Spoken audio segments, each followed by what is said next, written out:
Gió muốn nói điều gì hả nhé. Gió muốn nhắc một người đã ra đi không thể trở lại. Nước mắt thiệt tình không thể quên. Vẫn những ngày dài ấm êm bao đêm chiều. Ánh mắt cái từ ngày ta. Không muốn chân tình mình nhớ như em đã thật rồi. Đó đây cũng chỉ tôi.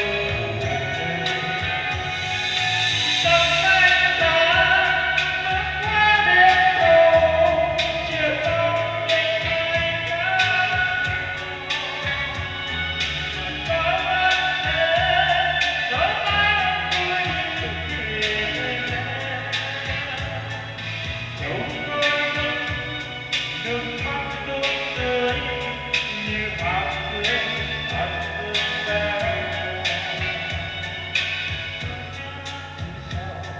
Trong suốt tiếng tôi ngày ngày mãi xôn xao.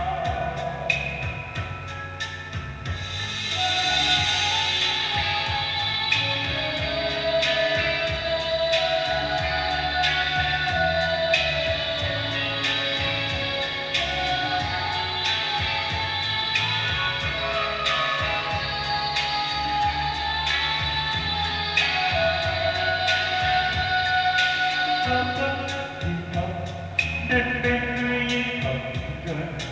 Gió muốn nói điều gì hả nhé. Gió vẫn nhắc một người đã ra đi không trở lại.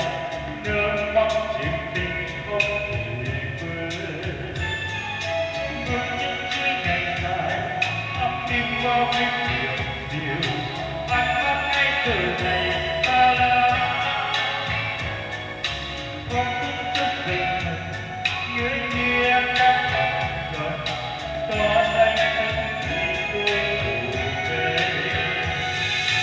Tầm tay ta mất quá đêm hồ.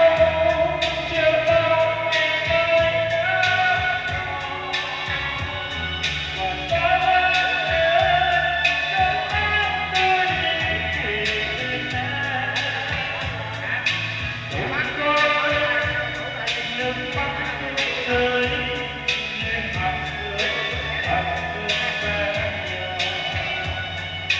Gió sẽ thì sao, gió trong tim tôi ngày ngày mãi xôn xao. Gió sẽ thì sao, gió trong tim tôi ngày ngày mãi xôn xao.